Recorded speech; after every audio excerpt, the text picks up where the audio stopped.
Hello everyone. Welcome back to Dark Untold.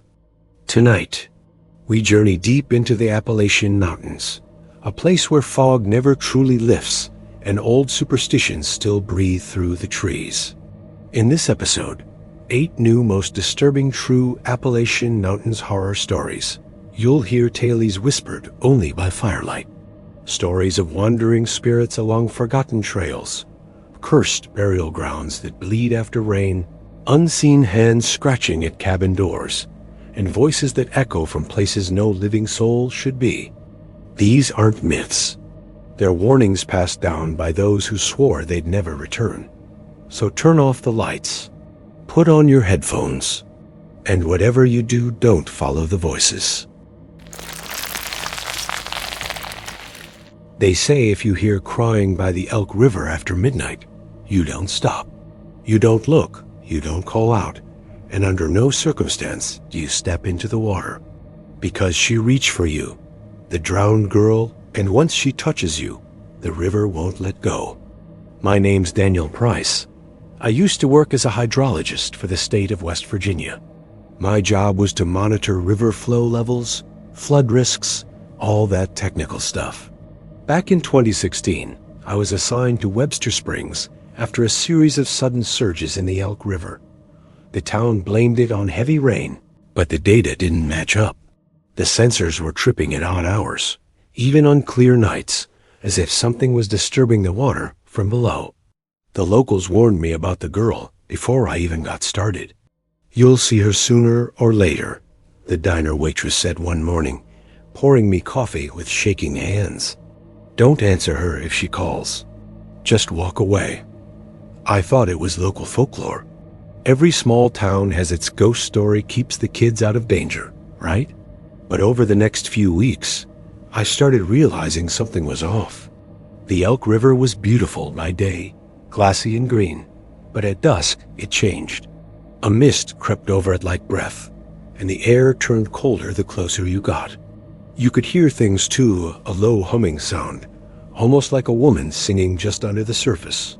My colleagues joked it was the wind. I told myself the same thing, but deep down, I wasn't so sure.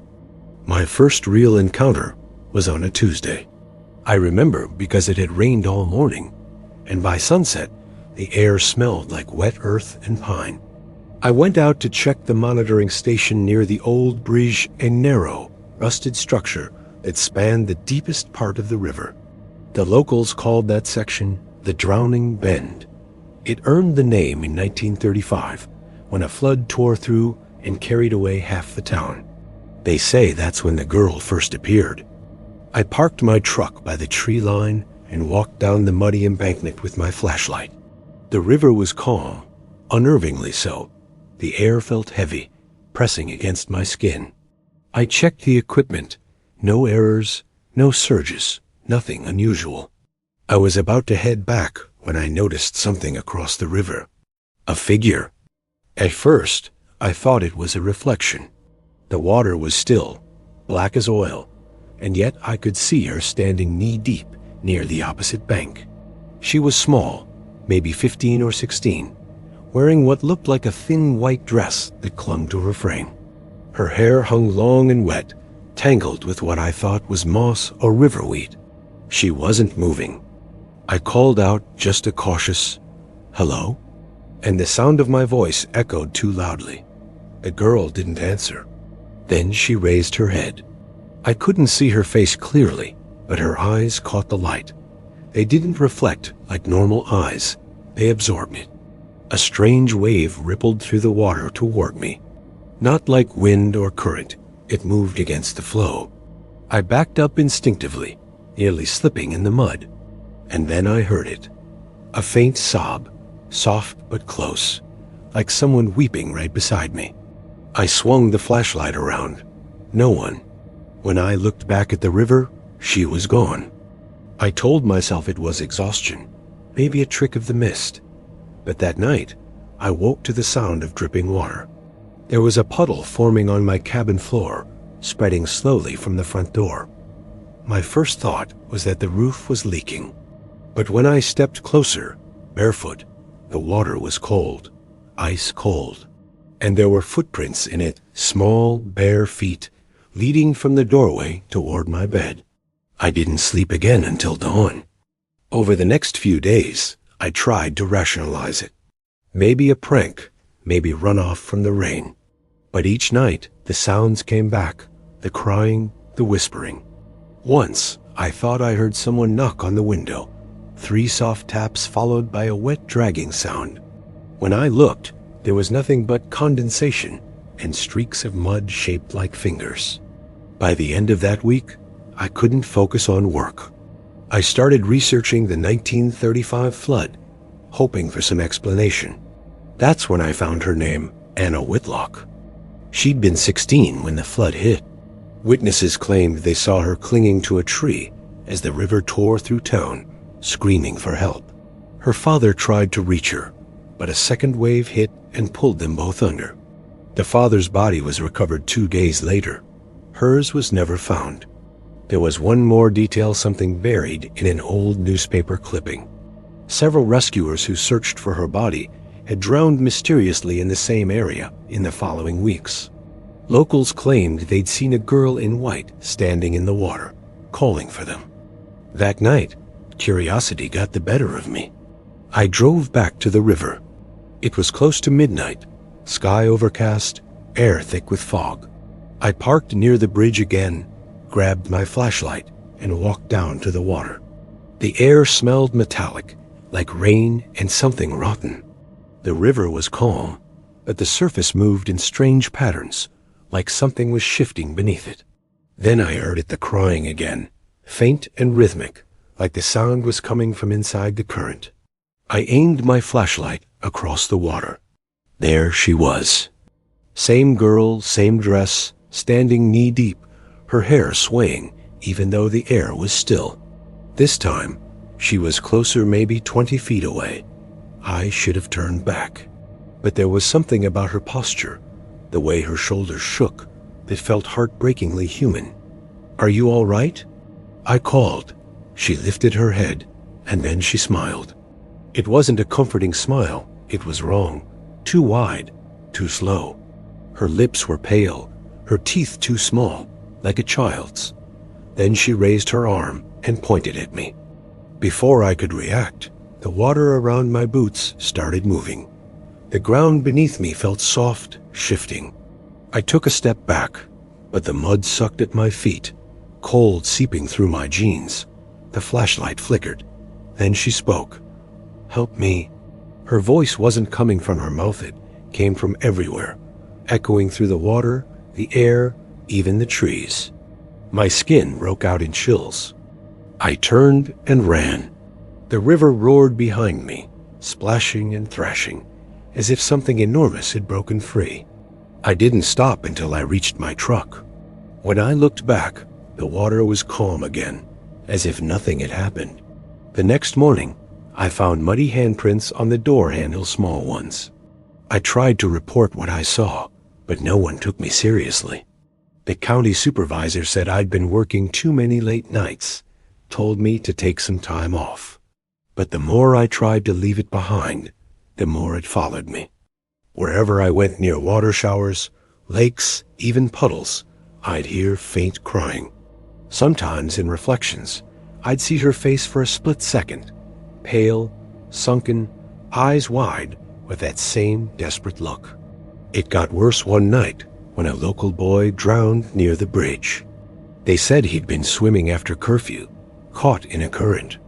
But when they pulled him out, his hands were shredded, skin tore around his wrists, as if he'd been pulled under.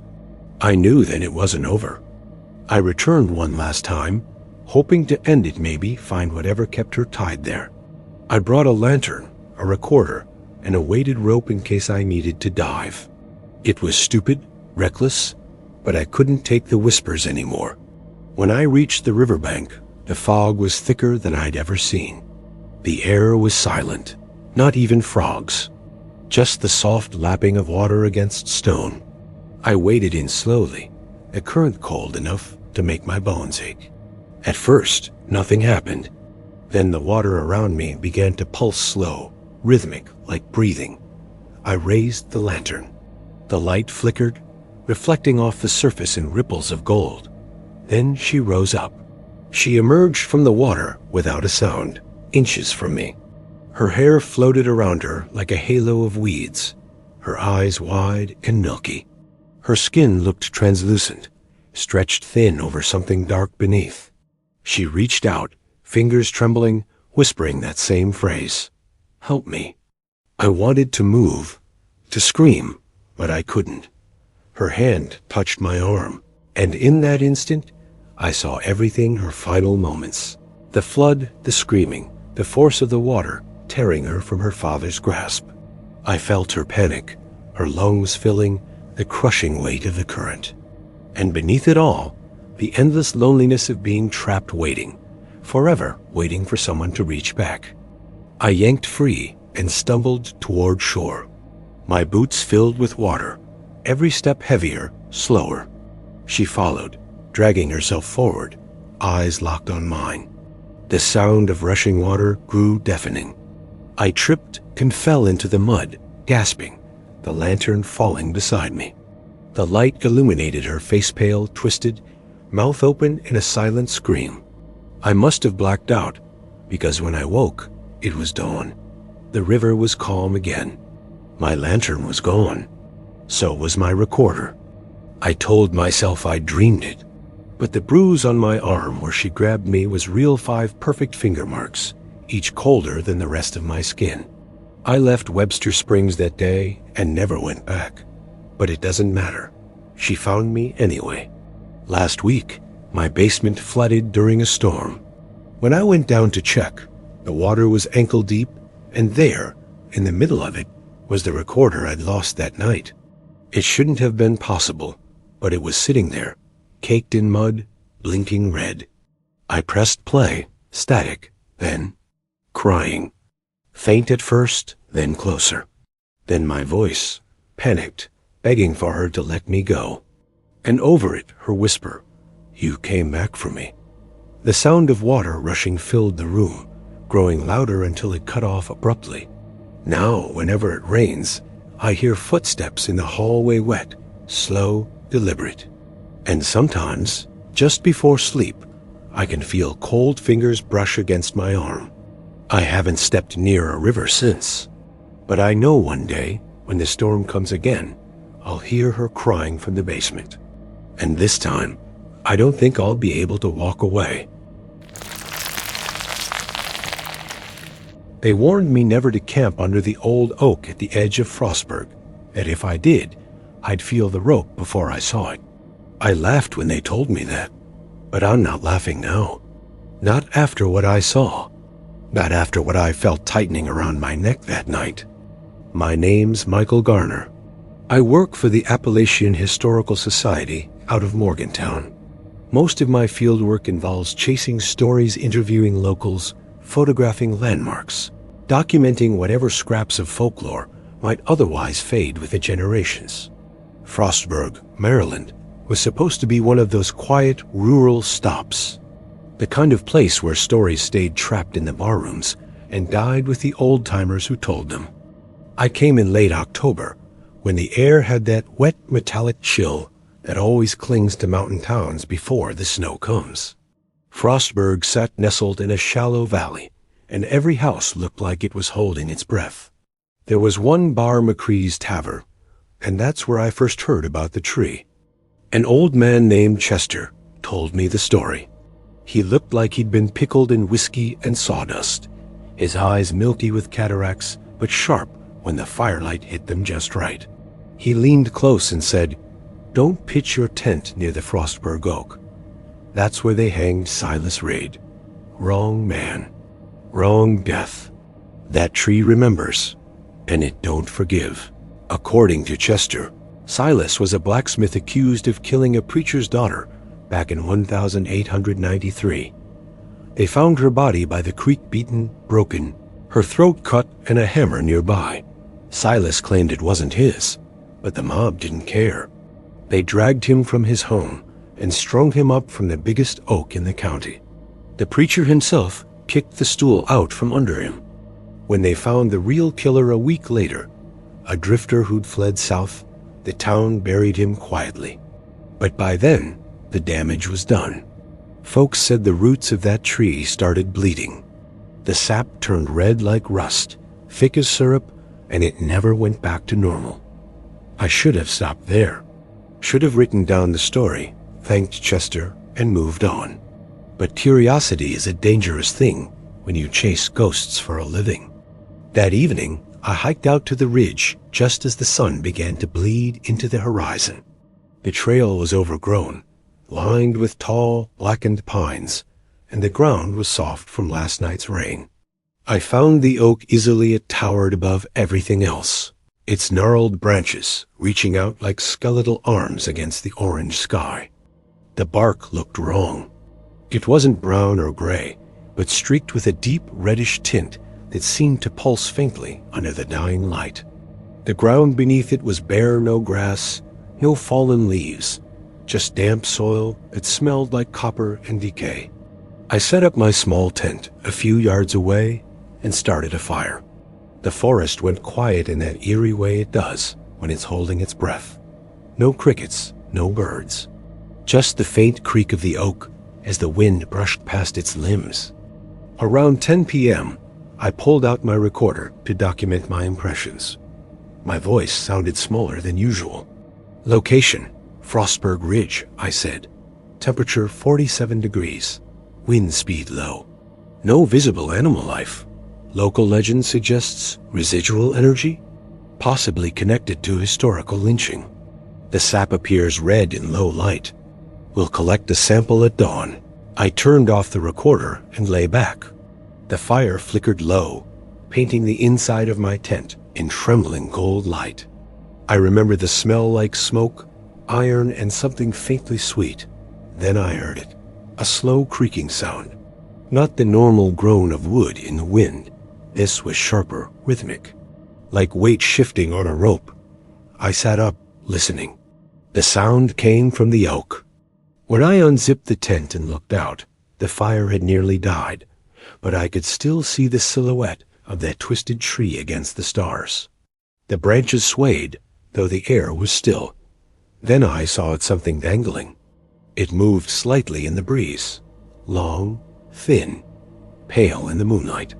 My brain refused to register what I was looking at until it shifted just enough for the outline to form a man's body, hanging by the neck, head tilted at an unnatural angle, feet barely brushing the air.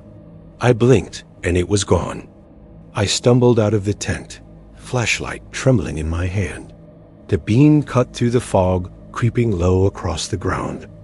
Nothing hung there, only the wind moving through the leaves. But when I stepped closer, I saw the rope, frayed and dark, looped over one of the lower branches, swaying gently. The other end dragged through the dirt, slick with something wet. The air felt heavy, then thick, humid, though the night was cold. My skin prickled as I crouched to inspect the rope. My fingers came away sticky. The flashlight beam revealed it wasn't water. It was sap, red, glistening, and faintly warm. I turned to head back toward my tent, but the world felt off balance. The woods were spinning. My breath came short, tight. For a second, I thought I heard whispering, not from behind me, inside me. The words were muffled, desperate. It wasn't me. I didn't do it. I stumbled back into the tent, zipped it shut, and tried to calm my breathing. My heart was slamming against my ribs, so hard I could hear it. Eventually, I drifted into a half-sleep. Sometime later minutes, maybe hours, I woke up choking. My throat was constricted, and when I reached up, I felt something coarse pressing into my skin. I gasped, clawing at it. A rope. It wasn't tied to anything, but it was there, wrapped twice around my neck, the fibers cutting into my flesh. I tore at it until my fingers bled, and when it finally loosened, I fell back gasping. The tent walls shook as if something had brushed against them from the outside. I didn't sleep again. When the sun rose, the rope was gone. My neck was sore, raw where the skin had been rubbed away, but otherwise there was nothing there. I tried to convince myself it had been a nightmare, a hallucination born of exhaustion and folklore. But then I saw the footprints. 2 sets, leading from the base of the oak to my tent. One was mine. The other was barefoot, deep in the soft mud, toes pointed toward where I'd been sleeping. I packed my gear and hiked out of there as fast as I could. But before I reached the trailhead, something made me turn back one last time. The tree stood silent in the mist, but now I noticed something else. Hanging from one of the lowest branches was a rope brand new, bright white against the dark bark. And at the base of the trunk, carved deep into the wood, were words I hadn't seen before: "Let me rest." That night, I stayed in a motel outside of town. I told myself I'd leave in the morning. But when I went to shower, I caught sight of something in the mirror. My neck bruised, purple, with the faint impression of rope fibers still pressed into the skin. Over the next few days, I couldn't shake the feeling that something had followed me.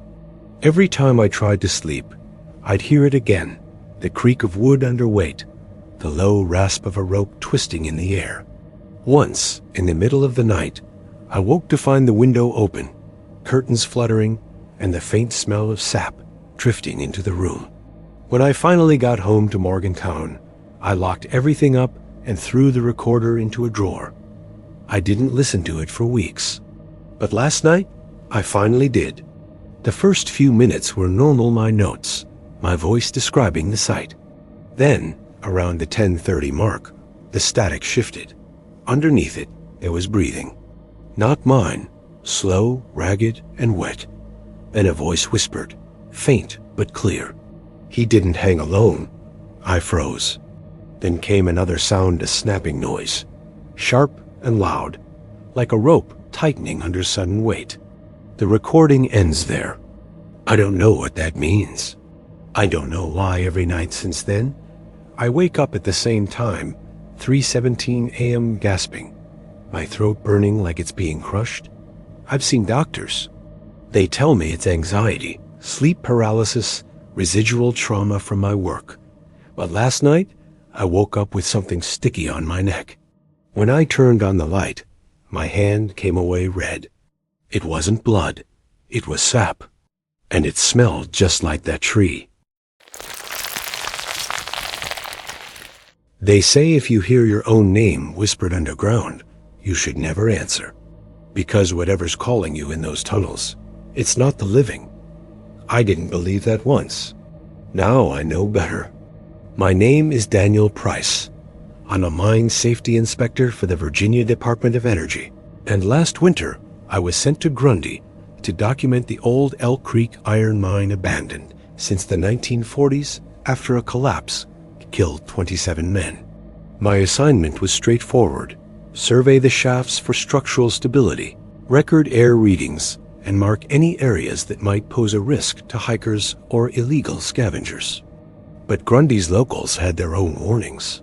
Every miner I spoke to, even the younger ones who never worked that site, said the same thing. Don't go in alone, and if you hear voices, know you didn't. It was the way they said it that stuck with me. Not as superstition, but as survival. The Elk Creek mine sat deep in the hills, a good 3 miles off the main road. Snow was melting when I arrived, fat drops of water falling through the bare trees. The whole forest slick with mud and decay. The mouth of the mine yawned wide at the base of a ridge, framed by rusted iron rails that vanished into the dark. My flashlight beam barely made a dent in it. Inside, the air changed immediately. The smell of wet earth turned metallic iron, sulfur, and something faintly sweet like old blood. Every step I took echoed too long, bouncing off invisible walls and returning warped. I logged my notes by habit, the sound of my own voice comforting in the stillness. Elk Creek Iron Mine, I said into my recorder. Entry confirmed. Minimal collapse at the mouth. Air quality acceptable for entry. Proceeding to main shaft. The light from outside faded fast. Within minutes, it was just me, my lamp, and the slow drip of condensation from the ceiling. I tried to focus on the checklist measuring gas levels, checking timber supports, noting the temperature, but there was a strange pressure in the air, like being underwater. My ears popped. That's when I heard it. A faint murmur. A voice. At first, I thought it was the sound of my own radio feeding back, but my comms were off. I froze, listening. The voice was distant, echoing through the dark low, almost gentle. I couldn't make out the words, but I swear it sounded like someone calling my name. ... Daniel. The hairs on the back of my neck stood up. It was impossible. No one else was supposed to be here. The site had been sealed off for decades. Still, I called out, "Hello? This area's restricted." My voice came back hollow, fractured into whispers that weren't quite echoes. ... Daniel. The second time it was clearer, closer. My chest tightened. I told myself it had to be air movement through the tunnel's sound distortion. Perfectly natural. But I started marking my exit path with chalk just in case. The further I went, the colder it got. My breath came out in thin white streams that caught the flashlight beam. I could see my reflection on the damp tunnel walls slick with mineral sheen, glimmering like wet glass. Then I found the first helmet. It was lying half buried in silt beside the track, dented, with the old carbide lamp still attached. Inside, something had corroded into a reddish-brown crust. I picked it up, and the metal felt almost warm, pulsing faintly in my hand. The whisper came again, but now it wasn't distant. It was right behind me. "Daniel." I spun around so fast, I nearly dropped the lamp. No one. Just a long stretch of tunnel leading back into the dark, my boot prints trailing behind me. But as I stood there, the air began to shift again, growing colder, heavier. And then the drip stopped. Total silence. I don't know if you've ever heard absolute silence before, but underground it's wrong. You start to hear your own pulse, your own breath echoing like something following you. I forced myself to keep moving. Just finish the survey, I told myself. Then get out. A few hundred feet later, the tunnel opened into a wide chamber. The walls shimmered with iron dust, and old timber supports leaned inward like rotten ribs. In the center of the room stood a rusted mine cart, half filled with rocks. I took out my notebook and started sketching. That's when I heard the breathing, slow, wet, coming from inside the cart. I took a cautious step forward and aimed the flashlight. What I saw was impossible. The rocks inside were shifting subtly, almost imperceptibly, like something beneath them was moving. Then, from the pile, a faint shape began to emerge. A hand, or what looked like one. It was gray, slick, the fingers too long. It reached upward, trembling, and then just as I stumbled back, it sank again into the stones, leaving behind a smear of something dark and oily. My heart was slamming against my ribs. I turned to run and froze. There were figures in the tunnel behind me. Dozens of them. Pale outlines barely visible in the beam. Faces blackened with soot. Eyes empty sockets that reflected the light like glass marbles. Their mouths hung open as if mid-scream, but the sound that came out wasn't screaming. It was whispering. Layered, endless, rising and falling like the wind through pipes.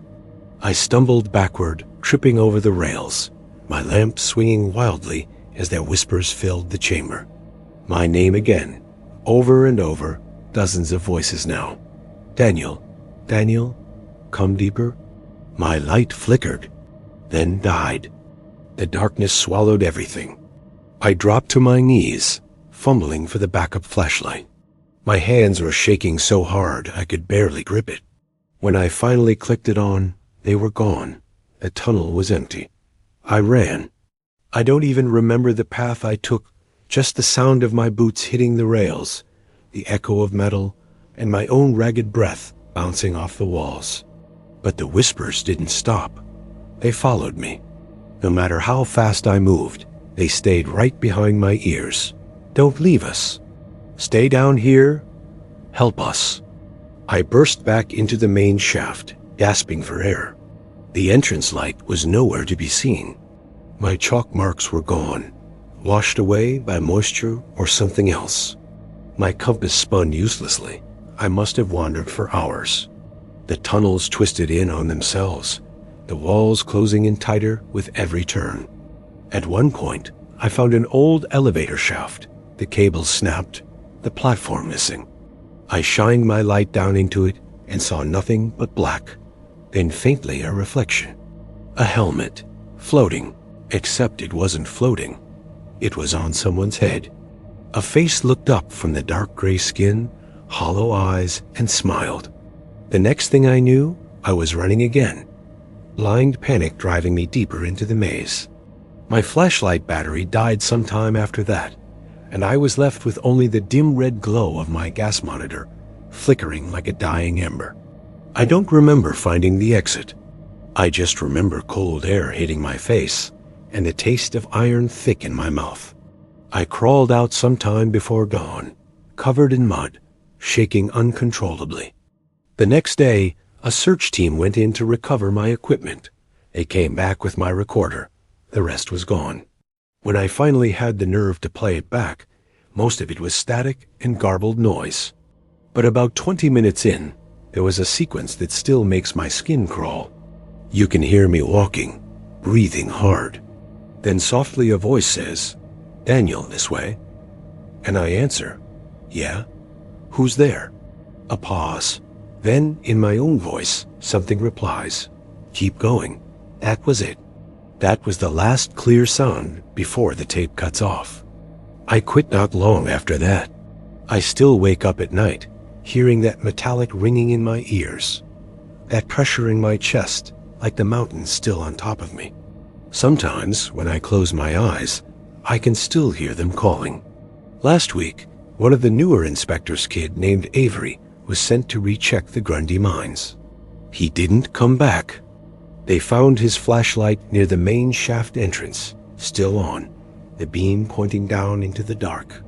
On the walls beside were fresh marks, finger streaks in the iron dust, 5 at a time, like someone had been dragged away. They played back his comes log during the search. Static at first. Then a voice, soft, wet, familiar. It said my name. I was warned not to hike the ridge after dark.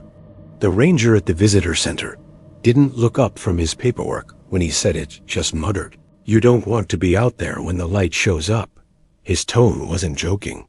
It wasn't the casual warning of someone trying to scare off tourists. It was the weary resignation of someone who'd seen too much and didn't bother trying to explain anymore. I should have listened. My name's Aaron Whitaker. I'm a freelance photojournalist from Asheville, and for the last few years, I've been chasing ghost stories through the Appalachian Mountains. Not the campfire kind real stories. Local legends that have survived for generations, often with police reports, missing person cases, or newspaper clippings to back them up. The Widow's Lantern of Newfound Gap was supposed to be just another one of those. A tragic folktale with a spooky flourish.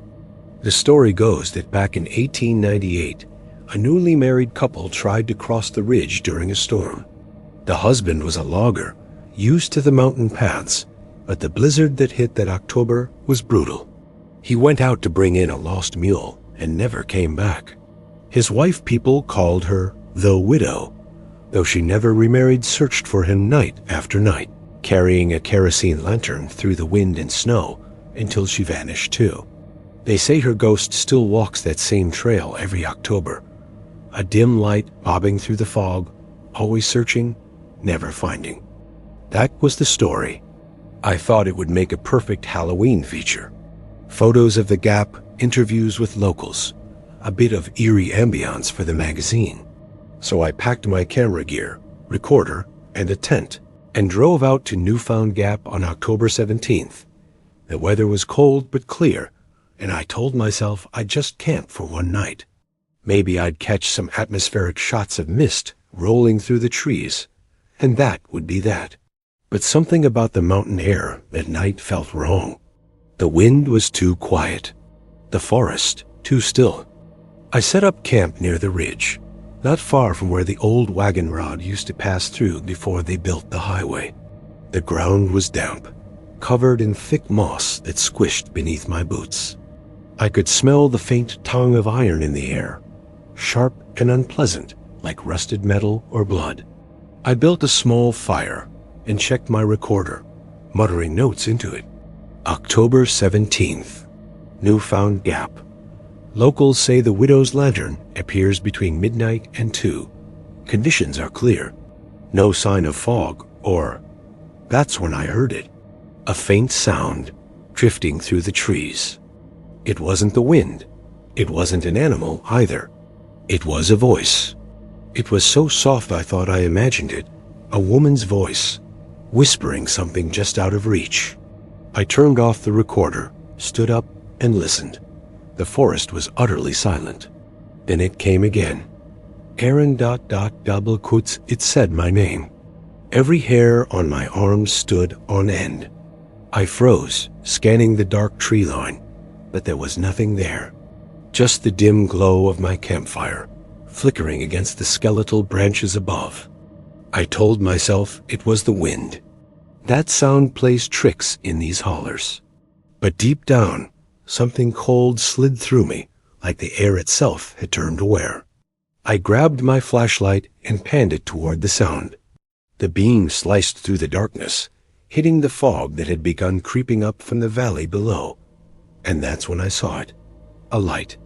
About 50 yards away, faint and yellowish, moving slowly between the trees. It looked exactly like a lantern. I felt that strange pull people talk about in these stories, the mix of terror and curiosity that makes you do the dumbest thing imaginable. I should have stayed by the fire. Instead, I grabbed my camera, slung it over my shoulder, and followed the light. The ground grew uneven, roots twisting beneath the leaves. My boots slipped on the damp earth as I moved deeper into the woods. The air got colder, heavy with the smell of kerosene. My breath came out in white puffs. The light flickered, as if someone was shielding it against the wind. I could hear soft footsteps ahead, crunching through the leaves. "Hello?" I called out. "Hey, ma'am, are you all right?" No answer. The light moved faster, weaving through the trees. I followed, my heart pounding. After maybe 5 minutes, the forest opened up into a clearing. The fog was thick now, clinging low to the ground. The lantern's glow hung in the mist, suspended. Then I saw her. She stood at the far end of the clearing, facing away from me. A woman in a long black dress, soaked at the hem like she'd walked through a river. Her hair was tangled and dripping, clinging to her shoulders. She held the lantern out in front of her, its glass cracked and soot-stained. "Mom?" I said again, my voice trembling. Slowly, she turned. Her face was pale as candle wax. Eyes sunken, but wide too wide, like she hadn't blinked in years. Her lips were cracked, and when she spoke, her voice rasped like smoke. "Have you seen him?" I froze. "Who?" "My husband," she said.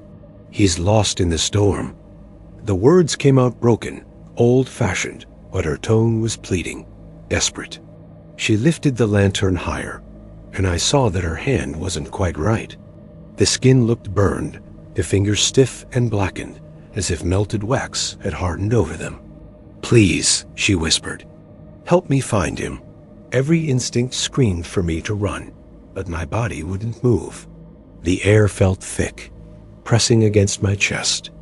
Then the wind changed. The smell hit me kerosene, sharp and choking, mixed with something else.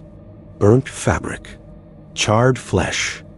I stumbled backward, gagging. The woman took a step toward me. Her dress dragged across the ground, making a wet, scraping sound. And then the lantern flared. The flame inside burst to life, impossibly bright, throwing long shadows across the trees. I shielded my eyes, and when I looked again, She was right in front of me. I didn't see her move. She was just suddenly there. Her face inches from mine, her eyes hollow but burning with faint orange light. I could hear a faint hiss coming from her skin, like embers buried under ash. "Help me," she breathed, and before I could react, she grabbed my wrist. Her hand was cold, so cold it burned. I screamed and pulled back, but her grip tightened, stronger than human. My flashlight dropped into the fog, flickering out. I felt her dragging me toward the trees, the lantern's glow flickering madly around us. "No, no, let go," I shouted, kicking at her. My boot connected with something solid, and suddenly she was gone. The light winked out. Silence. I was alone in the dark, heart hammering in my chest. The forest around me felt alive, breathing, whispering. I stumbled backward, tripping over a root, and scrambled for my flashlight. When I turned it on again, there was no trace of her. Just fog and empty woods. I ran. Branches whipped at my face as I bolted back toward camp, but the trees looked different now, unfamiliar. I couldn't find my fire, my tent. Nothing looked right. And then I heard it again. A whisper. Not from ahead this time, but from behind me. Aaron ... Toys. Closer now. I spun around, the flashlight trembling in my hand. Something flickered in the fog, another lantern glow. Faint but steady. Then another. And another. There weren't just one or two lights. There were dozens. They floated through the trees like fireflies, weaving slowly toward me. And within each one, I thought I saw shapes. Figures. Men and women. Faces pale and ruined, eyes glowing faintly through the mist. Each held a lantern. Each whispered. The air grew freezing cold. My breath came in ragged bursts. I turned and ran again, not caring where I went, just moving until my lungs screamed. Finally, I burst out onto the ridge trail. The highway lights shimmered faintly in the distance. I didn't stop until I reached my car. I slept inside it that night, engine running, headlights on the road. But even then, through the fogged windshield, I swore I saw a faint glow drifting along the tree line. When dawn broke, I drove down the mountain and didn't stop until I reached a diner in Gatlinburg. My hands were shaking so badly, I could barely hold my coffee. The waitress saw the blisters on my wrist shaped like fingers and asked what happened. I told her I'd brushed against a hot lantern. She nodded slowly. "You were up by Newfound Gap, weren't you?" I didn't answer. She didn't need me to. She leaned in close and said quietly, "You're lucky. Most who see her don't come down the mountain. That was a week ago. Since then, the smell hasn't gone away. My clothes, my gear, everything still reeks of kerosene, no matter how many times I wash them. At night, I wake up to the faint flicker of light outside my window. And sometimes, when the wind shifts just right, I hear her voice. Help me find him. I don't go outside anymore. But I know she's getting closer." They told me not to touch the dirt. That was the first thing the old man at the feed store said when I mentioned Red Clay Hollow. He didn't look up from his newspaper, just muttered the warning like a reflex, the way you'd tell a kid not to stick his hand on a hot stove. Don't dig. Don't take nothing from there. Don't even set your boots in if it's been raining. I laughed it off. I shouldn't have. My name's Daniel Ross. I'm a freelance geologist from North Carolina. I've spent the last 10 years documenting rare mineral formations across the Appalachian region for a regional magazine called Southern Earth. Most of my work is soil analysis, cave mapping, and geological photography. Nothing supernatural. Nothing I'd ever call cursed. Until I went to Red Clay Hollow. It started as just another assignment, an email from my editor about a weird phenomenon in a small Tennessee valley where the ground literally turned red after rain. The locals claimed it was blood-soaked earth. My editor called it A good Halloween feature. I called it pseudoscience. Still, a paycheck's a paycheck. So in late October, I drove down to Monroe County with my field deer sample kits, a camera, a small auger, and a plastic bag for soil collection. The drive was uneventful until I hit the back roads leading to the hollow. That's when I realized what kind of place I was really going into. The trees grew close together, their branches twisted overhead like ribs of a giant carcass. Fog hugged the ground, and the smell of wet earth clung to everything. The GPS lost signal about 5 miles from my destination, and the road narrowed into a muddy track carved between steep hills. When I stopped for gas in the nearest town, Sweetwater, a few locals asked where I was headed. When I said Red Clay Hollow, the room went quiet. One woman crossed herself. An older man by the door said, "You stay on the main road, son. You go down that holler after the rain. You don't come back right." He didn't mean you wouldn't come back alive. He meant you wouldn't come back the same. I smiled politely, thanked him, and left before they could tell me ghost stories. But now, I wish I'd listened. The rain started just before dusk. By the time I reached the trailhead, the ground was slick, the forest dripping with mist. My boots sank into the soft mud with each step. The deeper I went, the stranger it got. The air thickened, heavy with a metallic tone, like pennies soaked in water. The trees here leaned unnaturally, their trunks warped, their roots exposed like skeletal hands. And then I saw it. The soil really was red.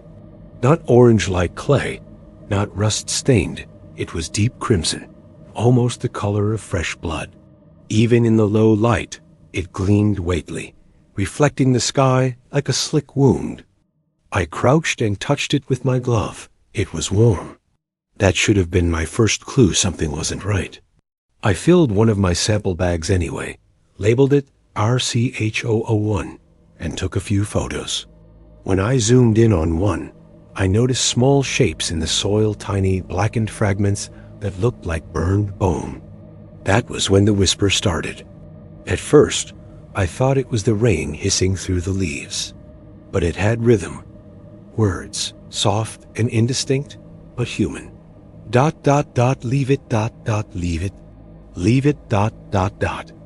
I straightened up fast, scanning the trees. No one, just fog and rain. I told myself it was echo wind moving through the hollow, but it didn't sound like wind. It sounded like it was inside the trees. I backed away, slipping a little on the mud. The red smeared across my gloves, darker than before.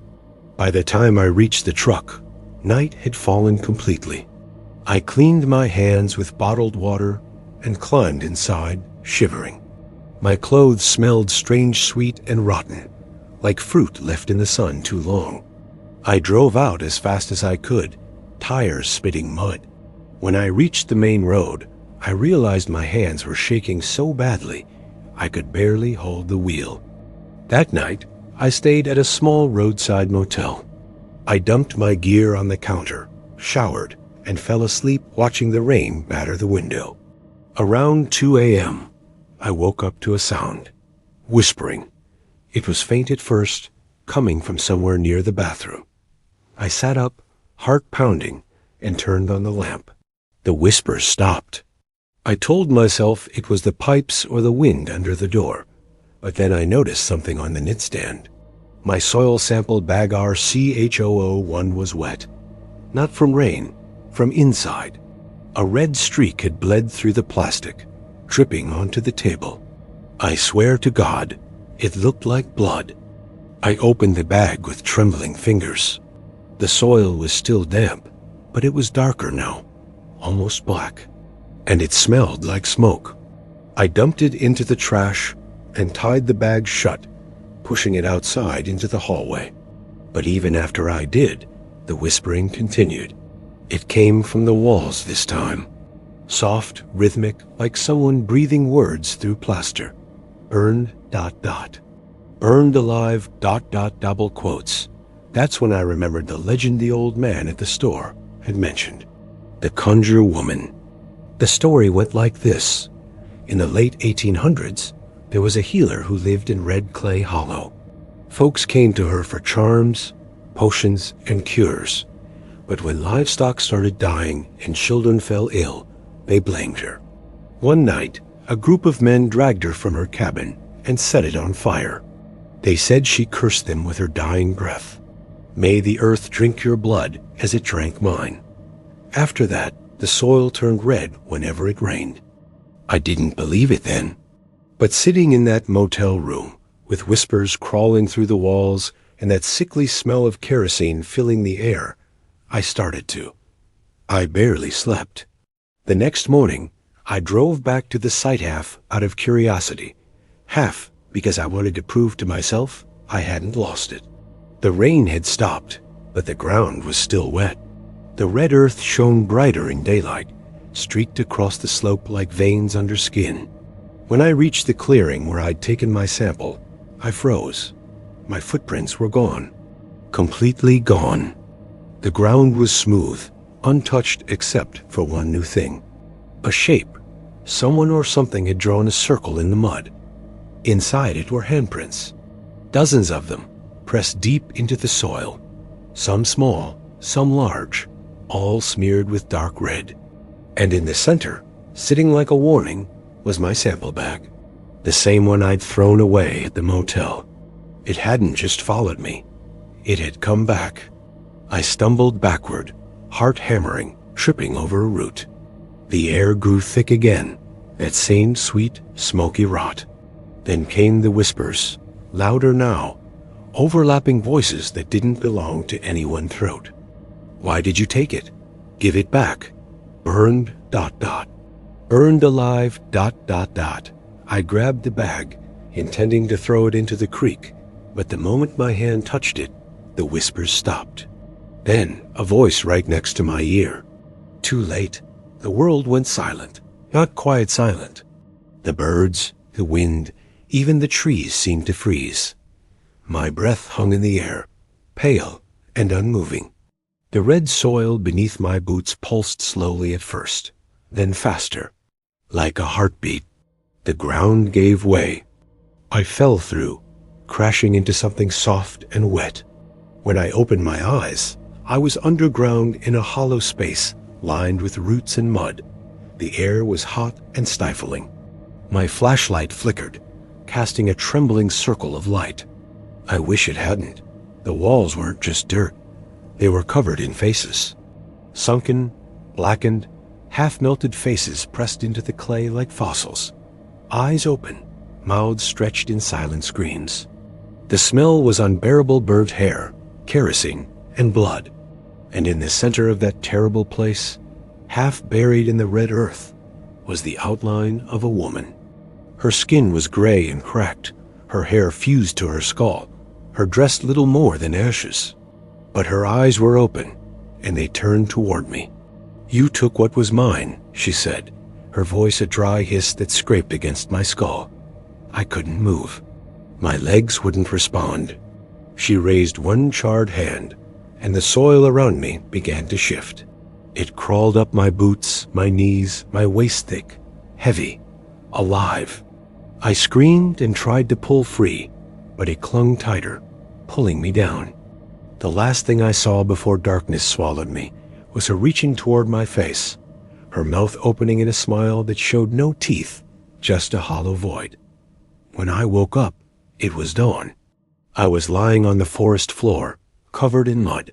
My gear was gone. The clearing was empty. No circle, no bag, no handprints. I ran to my truck and didn't stop until I hit the highway. That was 3 days ago. Since then, things haven't been the same. The dirt under my fingernails never washes away. It's always faintly red. Every time it rains, I smell kerosene, even indoors. And last night, I heard whispers again. Not from the walls this time, from inside my head. Too late.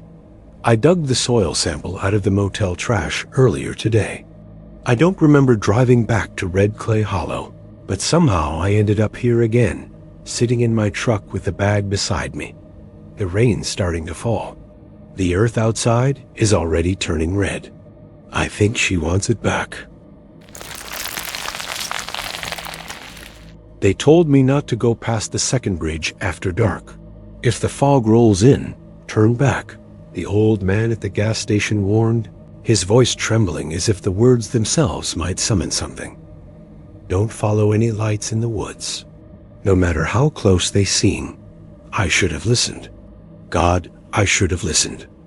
My name's Eli Warren, and 3 years ago, I took a seasonal job as a park ranger in the Monongahela National Forest, not far from a stretch of woodland known locally as Laurel Fork. It was one of those isolated, half-forgotten areas on the edge of the Appalachian Range, dense, overgrown, and perpetually damp, even in the summer. Most of the rangers avoided patrols there after dusk. They joked about the fog, the lack of cell service, and the unpredictable terrain. But beneath those jokes was something unspoken. A quiet agreement that Laurel Fork wasn't right. The first time I went in, it was early October. My shift had run late after a group of hikers reported finding what they thought was an old logging camp, rusted tools, splintered beams, and a collapsed shack deep off-trail. That in itself wasn't unusual. The mountains are littered with relics from the early 1900s logging boom. But what caught my attention was the detail they added at the end. One of the hikers swore he saw a lantern light moving between the trees. I remember how he described it. Not like a flashlight, not like fire, but something colder blue-white, like lightning trapped in glass. I didn't believe him, not then. That night, I volunteered to check it out. Maybe I was trying to prove something to myself, to show I wasn't one of those locals who let old ghost stories get in their head.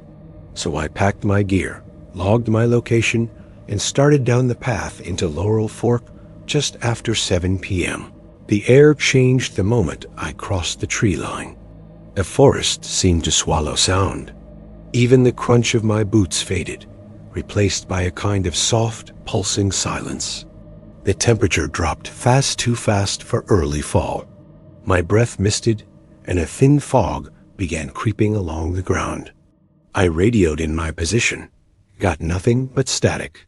Still, I pushed on, following the narrow dirt trail that wound between the pines.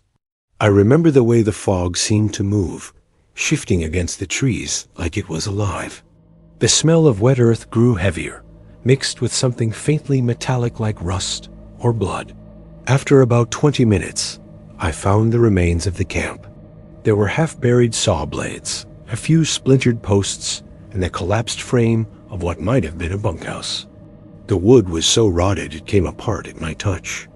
I crouched, brushing away a layer of damp leaves to uncover a rusted axe head. Nearby, a wooden sign lay face down in the mud. I turned it over. Hollow Creek Logging Co., 1911. That's when I heard it. A faint creak, like a branch shifting under weight. Then another. Then soft but clear the rhythmic sound of footsteps crunching through the brush. I turned my flashlight toward the noise. For a moment, there was nothing, just trees and fog. Then I saw it, a flicker of light moving between the trunks, maybe 100 yards ahead. It swayed gently, the way a handheld lantern would. I called out, "Park Ranger, who's out there?" The light paused, then slowly began to move deeper into the woods. I should have stuck right there.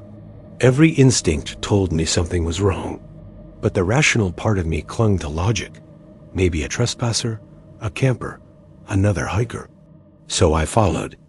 The deeper I went, the thicker the fog became. My flashlight cut through it in weak, trembling beams. I kept the lantern light in sight. It never flickered, never dimmed. Just that steady, ghostly glow ahead of me. After a while, I noticed something strange. No matter how long I walked, I couldn't get closer. The distance between us stayed the same. Then I stumbled into something half buried in the soil. At first, I thought it was a log, but when I brushed away the leaves, I froze. It was a bone. A long, splintered femur, darkened by age. And next to it, still half wrapped in rotted canvas, was what looked like an old miner's helmet, its rusted frame still holding a shattered glass lantern mount. That's when the wind shifted. The air grew colder, freezing. The fog thickened into a wall of white, and somewhere ahead, that lantern light flared brighter. I felt something wet brush my cheek, like mist or breath. Then I heard the voice. It was faint, hoarse, like someone trying to speak through water. "Help me." I spun around, heart hammering. The forest was empty, but the voice came again, closer this time. "Please, help me."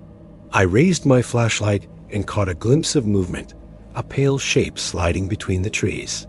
Not walking, gliding. The beam caught it for only a second, but I'll never forget what I saw. A man tall, translucent, dressed in torn work clothes from another century. His face was gray and sunken, eyes hollow sockets that glowed faintly from within. In one hand, he held a lantern, its flame burning cold blue. The same moment I saw him, the light in his lantern pulsed and my flashlight went dead. Darkness swallowed everything. The cold bit through my jacket like knives. I could hear him moving now, slow, dragging steps circling me in the fog. I backed away, trying to get my radio working, but all it gave was static. Then another sound below, creaking groan from above. Something was shifting in the trees. I looked up and saw a massive, rotted branch bending unnaturally, as if an invisible weight pressed down on it. Wood splintered with a loud crack. Instinct took over. I threw myself backward, just as the limb came crashing down, missing me by inches. The noise echoed through the hollow. Then silence. When I looked up again, the lantern was gone. For a few seconds, I thought it was over. But then, from the corner of my eye, I caught a faint glow behind me. I turned, and there he was again, standing just beyond the fog's edge, the lantern held high. This time, he was closer. His face had changed, no longer just hollow eyes, but a grotesque distortion, skin stretched tight over broken bones, mouth hanging open as if in a silent scream. The light from his lantern shimmered across his body, revealing jagged wooden shards protruding from his chest splinters from a fallen tree. The realization hit me. This was Thomas Keene, the logger who died here in 1911. Local legend said a storm had brought down a tree on him during a night shift. They never recovered his body. Some said the forest took him, that his spirit still carried the lantern he used that night, forever wandering the woods, trying to guide others to safety or to their doom. I tried to run, but the forest twisted around me. The trail was gone. The fog pressed in from every side. I could hear water trickling somewhere nearby, though I knew Laurel Fork Creek should have been miles away. Then, through the haze, I saw dozens, no, hundreds of lanterns glowing faintly between the trees. They swayed and flickered, stretching into the darkness like a procession of silent souls. Each light seemed to pulse with the same cold blue hue. For a heartbeat, I thought I saw faces within them, blurred, distorted, whispering shapes. That's when I realized they weren't lanterns. They were eyes. A chorus of whispers rose all around me. Not words at first, just a low hum, like wind through broken glass. Then clearer, overlapping voices calling from the fog. "Follow. Help us. Stay." Something cold brushed my neck, fingers like ice tracing my skin. I screamed and stumbled forward, breaking into a run. The ground sloped downward, roots snagging my boots, branches clawing my jacket. I didn't care where I was going. I just needed out. And the ground gave way beneath me. I tumbled down a muddy incline and crashed into shallow water. Pain shot through my side, but I was alive. I dragged myself to my feet, gasping, realizing I'd fallen into a narrow creek bed. The fog above me glowed faintly, just enough to reveal what I'd landed beside. Wooden crosses, dozens of them, some toppled, others leaning, all half swallowed by earth. Grave markers. Each one carved with the same date, October 18th, 1911, the day of the logging accident. And as I stared, I noticed something even worse. My own shadow was gone. The fog rippled, and then, from the edge of the creek, the lantern's glow returned. Brighter now, almost blinding. Thomas Keene stepped into view. His lantern burned white-hot, the light searing through the mist. I stumbled back, shielding my eyes, but he kept coming silent, floating inches above the ground. When he stopped, only a few feet separated us. The heat from his lantern wasn't warmth.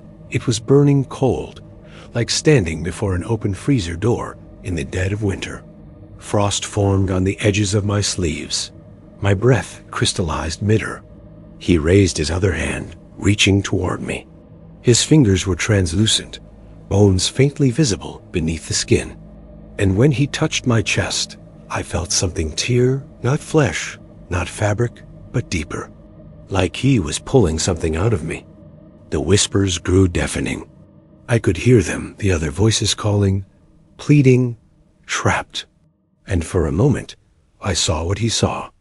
The trees collapsing, the screams of men crushed beneath timber, the fire that followed, and the fog swallowing everything. I felt the cold flood through my veins. My heartbeat slowed. My vision blurred. Then another sound, faint but human. A voice shouting my name through the radio. "Eli, do you copy?" It snapped like a lifeline through the noise. I gasped, stumbled backward, and the touch broke. The specter recoiled, lantern flickering. I turned and ran, clawing my way up the incline, through mud and fog, following the faint voice on the radio until the static began to clear. When I finally broke through the tree line, dawn was breaking. My uniform was soaked and torn, my flashlight shattered, and the skin on my chest burned where he'd touched me, an imprint of 5 pale marks, still faintly frostbitten. They found me on the roadside hours later, babbling about lanterns and voices. The other rangers searched the area, but there was no sign of a camp, no graves, no bones, nothing. But I know what I saw. Sometimes, late at night, when the fog rolls in thick and silent, I still see that faint blue light glowing through the trees beyond my porch. It never comes closer. It just waits. And every time I close my eyes, I hear that whisper-soft, pleading, patient. Help me. If you ever find yourself driving past Laurel Fork after dark, and you see a single lantern swaying in the mist, don't stop. Don't follow.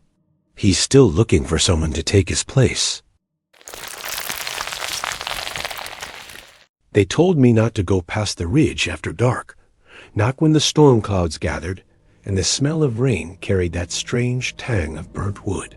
If the wind starts crying, the old gas station owner warned me, keep driving, son. Don't stop for nothing. I laughed then, just a polite chuckle to hide the chill that crawled up my neck. But I should have listened. God help me, I should have listened. My name's Daniel Cooper. I'm a freelance photojournalist, mostly covering forgotten places and urban decay across the Southeast. I came to Oconee County, South Carolina, chasing a story about old churches left to rot in the mountains. The locals whispered about one that burned down decades ago, a place where the congregation supposedly died during a midnight sermon. They called it the Crying Church. No one agreed on when it burned. Some said 1948, others 1953, but everyone agreed on one thing. It was cursed. I drove up from Greenville that morning, planning to get a few shots before the storm rolled in. The road wound tight around the mountains, wet leaves slicking the pavement, mist crawling low like smoke. My GPS cut out halfway there, leaving me with a half-folded map and the fading light. I found the turnoff by accident, an unmarked dirt path swallowed by trees, with a rusted signpost bent low. When I stepped out of the truck, the air changed. The smell hit first charred pine and wet earth, and beneath it, something sour like old blood.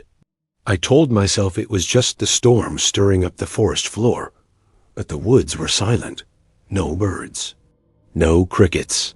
Just the whisper of wind weaving through the branches, like a breath too close to my ear. I followed the path until the trees opened up to a clearing. What was left of the church stood there, blackened timbers jutting from the earth, skeletal walls barely standing. The steeple collapsed inward like a snapped neck. The ground was slick with mud, and my boots sank deep as I walked. Every step made a wet, sucking sound that echoed weirdly. I set up my camera, framing a shot through what used to be the front door. Lightning flashed, painting the ruin in white light for an instant. And in that flash, I thought I saw movement inside, something shifting in the shadows. I froze, waiting for another flash, but when it came, the interior was empty again. Probably a raccoon, I muttered. Still, when I stepped inside, I kept my flashlight close. The air was thick, humid, almost choking. My beam cut across warped pews and broken glass, the remains of a pulpit charred down to splinters.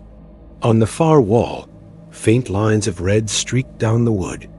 I thought it was rust or mineral runoff until a droplet fell, landing on my hand. It was warm, sticky. I shined the light up. The streaks were fresh, glistening. Blood? I stumbled back, wiping it off, telling myself there had to be a rational explanation. Maybe animals had nested in the rafters. Maybe it was iron-rich rainwater. But then came the sound soft at first, like the low moan of wind through hollow wood. It rose, stretching into a wail that echoed through the ruins. A woman's voice, crying. I turned, scanning every shadow, every corner. "Hello?" I called. My voice came out shaky, small. "Is someone here?" No response, just another sob, closer this time. The beam of my flashlight flickered, then went dead. I slapped it against my palm, and for a second, the light flared just long enough to catch the reflection of something wet glistening along the far wall. The sound of crying shifted to whispers, too low to make out words, like a prayer repeated over and over in some forgotten tongue. I backed toward the doorway, my heart pounding. The storm outside had grown wild rain slashing through the trees, thunder rolling like distant drums. I could barely hear myself think. Then I saw it handprints, blackened and wet, appearing one by one along the pews. Each was small, human, smudged with soot, as if someone invisible were crawling out from beneath the ashes. That's when the heat hit me. A sudden wave, suffocating, like the air itself had caught fire. My breath came short. The hair on my arms prickled. The scent of smoke grew thick, burning my throat. When I looked back toward the pulpit, the walls were glowing faintly, as if embers had come alive within the charred wood. Through the haze, I saw shapes forming figures, half made of shadow and flame, sitting where the congregation would have been.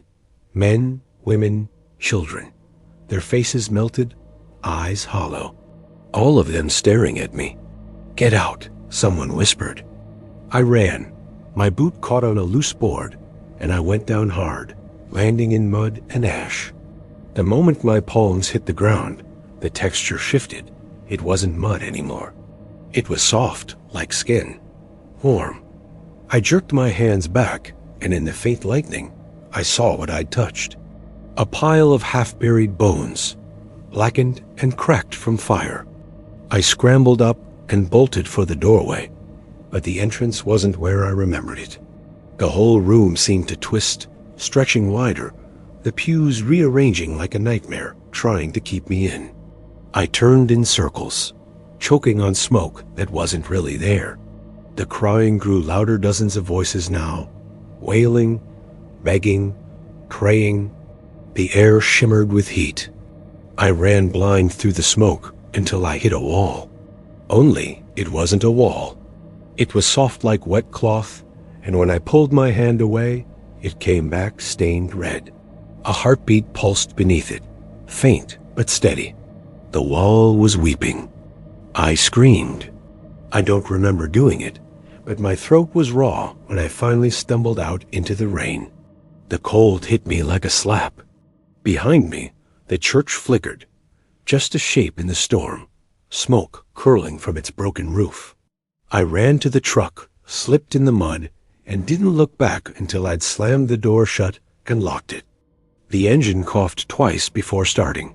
My hands were shaking too bad to hold the wheel steady, but I got back onto the road somehow. The rain hammered the windshield, and through it, the ruins disappeared into darkness. I drove until I saw lights again, until I hit the edge of town. When I stopped for gas the next morning, the same old man from before was there, sitting on a crate, smoking. He didn't even look surprised to see me alive. "You went up there, didn't you?" he said, his voice flat. I nodded, unable to speak. He looked me over, eyes falling on my hands. I followed his gaze. My palms were black with soot, blistered at the edges like I'd grabbed a hot coal. No matter how many times I scrubbed, the marks wouldn't come off. "They always come back with burn marks," he said softly. "That place don't want to be forgotten. Every time someone disturbs it, it remembers the fire, makes you part of it." I left Oconee that day and never returned. But I still hear them sometimes on stormy nights, when the rain hits the roof just right. A low cry carried on the wind, like the sound of someone praying through smoke. And once, about a month ago, I woke in the dark to the smell of ash. My bedsheets were damp. I turned on the lamp and saw red streaks running down the wall above my head, thick and glistening. When I touched them, they were warm. I moved out the next morning, but no matter where I go, the smell follows me. Sometimes, when the air is still, I think I hear faint sobbing coming from the walls. I tell myself it's just water pipes or the wind, but deep down, I know the truth. You can leave the mountain. You can leave the ruins. But the crying church of Oconee never lets you go. They told me not to camp near the hollow after sundown, not unless I wanted to hear something that would follow me home. I laughed at first, thought it was just backwoods superstition, but I can still hear that sound in my head, even now. It wasn't an animal. God help me. It wasn't anything natural. My name's Aaron Mackenzie. I'm a wildlife biologist, contracted by the state to document species returning to the Appalachian foothills near Blair Ridge. The ridge is remote dense pine forest, steep ravines, and a hollow that drops so deep the sun never really touches the floor. Locals call it the Howling Hollow. I'd heard stories in the diner when I first arrived. Hunters finding shredded deer carcasses, claw marks halfway up trees, screams that carried for miles. Every time I asked what it was, they'd give me the same answer. It ain't what? It's who. That phrase stuck with me. I thought it meant some kind of predator, maybe a bear, a mountain lion. My job was to find evidence, track prints, set cameras, prove what was out there. But that was before I learned the truth. Before the night, the wind started to scream back. I hiked into the hollow on a Thursday, late October. The air was sharp, dry, carrying the faint scent of pine and old smoke. The forest looked sickly trees, leaning at odd angles. Bark peeled in long strips, sap dried dark like blood.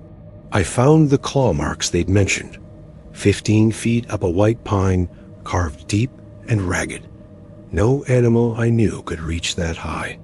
I told myself it was an old story made new, that maybe lightning had split the trunk, but the grooves curved, almost deliberate, like something had dragged its hand down the wood. By dusk, I'd set up 2 motion-triggered cameras near a creek that ran through the hollow.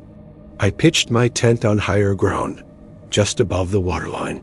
The woods went quiet fast once the sun dipped too quiet. No birds, no crickets. Just the steady breath of wind moving through the branches, low and restless, almost like it was whispering. I was making notes by the lantern when I heard it. A howl, long, rising, human, but not human. It started low, like someone crying into the dark, and climbed higher until it broke into something sharp and raw that made my scalp prickle. It came from somewhere down in the hollow. Then another answered it, farther off, echoing through the ridges. I froze. The sound was wrong, too complex, layered, like two voices tangled together. My first thought was coyotes. They can sound eerily human sometimes. But this was something else. There was pain in it, rage. I turned off the lantern and sat still, straining to listen. The forest held its breath. Then I heard it again, closer this time. Branches breaking, footsteps. I grabbed my flashlight and shone it downhill. The beam cut through fog, catching the glint of eyes, 2 bright points, low to the ground. I raised my rifle, but the eyes vanished, and the sound of movement faded into the trees. I barely slept that night. Every few minutes, I'd hear something pacing the edge of camp, snapping twigs, soft huffing breaths, a low growl that seemed to circle closer each time I opened my eyes. When the wind picked up, it carried whispers, actual words I couldn't quite make out. Once, I could have sworn I heard my name. By morning, my nerves were shot. I checked the cameras first. The first one was fine, recording raccoons and a fox. The second camera, the one closer to the creek, was gone. The strap was torn clean through, and the tripod had deep claw marks in it. Whatever took it didn't just knock it down, it ripped it apart. I followed the trail toward the creek and found prints in the mud. They were large, human-like, but distorted, the toes too long, ending in points. The heel was narrow, arched unnaturally deep. I pressed my hand beside one, and it dwarfed mine. That's when I heard someone humming. It was faint, coming from the other side of the creek, a slow, tuneless hum, like someone trying to remember a melody. My first instinct was relief. Maybe another hiker, maybe someone from the Park Service. But when I called out, the humming stopped instantly. The silence that followed was heavy. Then something answered me, a rasping breath, followed by a low, broken voice. "You shouldn't be here." I turned and ran. I don't even remember packing camp. I just remember the feeling of being watched from every direction, the sound of footsteps matching mine in perfect rhythm until I reached the ridge road. When I got back to town, I went straight to the sheriff's office, told them what I'd found, what I'd heard. They exchanged looks like they'd heard it all before. Finally, the deputy leaned back in his chair and said, "You camped in the hollow?" I nodded. He sighed. Used to be a man lived up there. Name was Elias Dern. Trapper. His wife got sick, lost her mind, they say, and one winter she wandered into the woods. Folks found what was left of her days later. He blamed the mountain, said it called her. Then he disappeared too. But the howling started that same winter. Some say it's him, half man, half what took her. I told him that was ridiculous. But even as I said it, I remembered those footprints, those screams. The deputy shrugged. "You don't have to believe it. Just don't go back." I wish I'd listened. But I had to see for myself. 2 nights later, I returned with a local tracker named Boone. He was older, tough, missing 2 fingers, and the kind of man who looked like he'd fought the forest and lost a few times. He agreed to go only after I offered cash and a promise that we'd leave before dark. We reached the hollow by noon. The air felt different still, heavy, like the woods were holding something back. Boone noticed the marks right away. "That ain't bear," he muttered, tracing a claw line along a tree. "Too wide. Too clean. Looks like it was carved." We found my destroyed camera lodged in a pile of branches. The lens was shattered, but the SD card was intact. I pocketed it. Then, around 4 p.m., the wind shifted. It came low and fast through the trees, carrying that same hum I'd heard before. Boone froze. "That's it," he whispered. "That's the call-in sound." Before I could ask what he meant, the forest erupted with noise, cracking branches, the rush of movement all around us. Something massive darted between the trees, too quick to see clearly. Boone fired a warning shot. The echo barely faded before we heard it scream. It was the same howl as before, but closer, deafening, so loud it shook my chest. I saw it then, just for a moment, caught in the flash of lightning that split the clouds. Tall, twisted. Its skin hung in strips, like bark peeled from a tree. Its face looked human once, but the jaw was stretched too wide, the teeth long and uneven, eyes like pale glass. And its hands were claws, long enough to drag across the ground as it ran. Boone shouted for me to move. I ran, branches slapping my face, the thing crashing through the underbrush behind us. I could hear its breath, ragged and wet, and something like laughter mixed in. We broke through a thicket, and Boone tripped. I turned to help him, but his eyes went wide. "Go!" he screamed. Then it hit him. The sound, I can't even describe it. A wet tearing noise, a scream that cut off halfway. I didn't look back. I ran until my legs gave out and collapsed near the ridge road. By the time I returned with help, there was nothing left of Boone except his rifle and 2 bloody drag marks disappearing into the woods. I turned in my report, gave the photos, even showed the footage recovered from the camera. It was mostly static, but one frame showed something tall moving on all fours just beyond the creek. The department filed it under animal disturbance. I quit 2 weeks later. That was last year. But last night, it started again.